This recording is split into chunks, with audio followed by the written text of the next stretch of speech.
बस अब मैं फिर आपको बारात में लेके आ रहा हूं।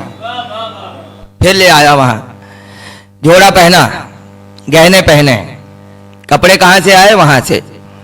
जेवर कहां से आए? वहां से। सोने के जेवरात हैं। अब कल को कोई ये ना कह दे कि वहां जेवर बनाने वाले कहां से आए, आसमान पे जेवर कैसे बन गए, क्या वहां सोनारों की फैक्ट्री है? तो इसका जवाब क्या? जवाब एक ही है। और कदर कीजिएगा जुमले की, भाई जहां से जुल्फ़िकार आई वहीं से जेवर आए।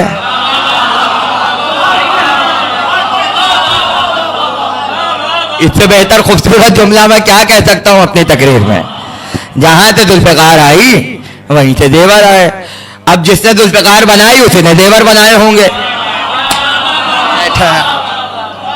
और जिस धात से वो बनी होगी तो जेवरात की धात भी वहीं कहीं होगी, उसमें परेशान होने की जरूरत क्या है? लेकिन एतराज तो जुल्फ़िकार पे भी हुआ। आसमान पे हथौड़े नहीं है, आसमान पे लोहे का कारखाना नहीं है, फरिश्ते लोहार नहीं है, तो तलवारें वहां थोड़ी बनती हैं। जुल्फ़िकार कैसे आ गई? अच्छा ना आई हो आपसे मतलब, ना आई हो आपसे मतलब जो खुद सैफुल्ला बने हुए हैं,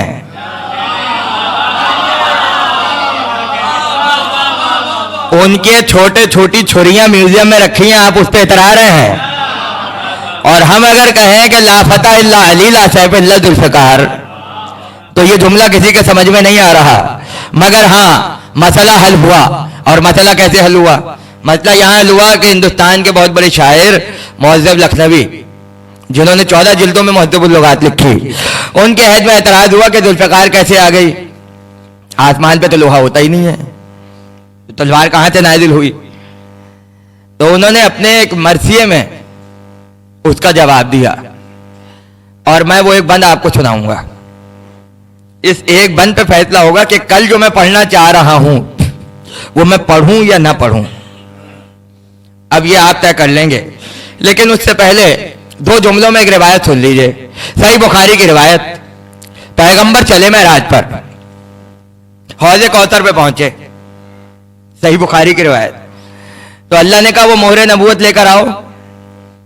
मोहरे नबूवत, आबे कौसर में गौता जन करके पैगंबर की पुष्प पे मोहर लगाई गई। जब मोहर लगाई तो मोहर का निशान यहां आ गया। ये रिवायत वो माने जो 40 साल बाद नबी मानते हैं।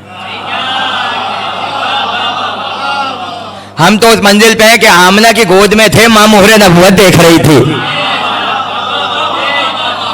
लेकिन सवाल इतना है, अगर ये रिवायत है कि मोहरे नबूवत वहां हौज़े कौसर पे तर करके पैगंबर की पुष्प पे लगाई गई, तो अब एक बंद सुन लीजिए, एक बंद सुन लीजिए। सच है कि कारखाना न था कोई अर्श पर, सच है कि कारखाना न था कोई अर्श पर, लोहे का आसमान पे कैसे हुआ गुजर। ये शक है क्यों फजीलत हैदर में इस कदर, काफी है ये ख्याल करे गौर की नजर। सच है कि कारखाना न था कोई अर्श पर, लोहे का आसमान पे कैसे हुआ गुजर। ये शक है क्यों फजीलत हैदर में इस कदर, काफी है ये ख्याल करे गौर की नजर। तलवार थी वही की बकुदरत बनी हुई, तलवार थी वही की बकुदरत बनी हुई, थी जिस जगह की मोहरे नबूवत बने हुए।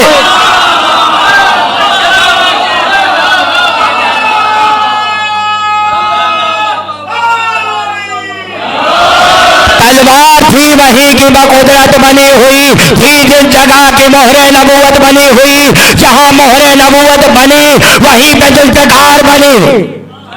अब जाकर पूछिएगा तलवार का काम क्या है? तलवार जीनत है मर्दों की, तलवार मर्दों की जीनत है। जरूरी नहीं है मैदान जंग में जाएंगे तो तलवार जाएगी, नहीं।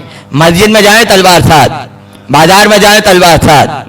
अरबों की बात कर रहा हूं, आप मत लगा लीजिएगा। आपने अगर लगा ली तो लोग कुछ और समझेंगे।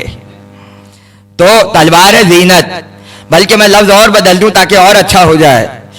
तलवार मर्दों का जेवर है। تلوار مردوں کا زیور ہے، ان کے لباس کا حصہ ہے. ضروری نہیں ہے علی خیبر میں جائیں تو تلوار لگا کے جائیں، اگر مسجد میں بھی جائیں تو تلوار ساتھ ہو، غدیر کے میدان میں ہو تو بھی تلوار ساتھ ہو، مباہلہ میں جائے تو بھی تلوار ساتھ ہو. ذوالفقار علی کا زیور ہے.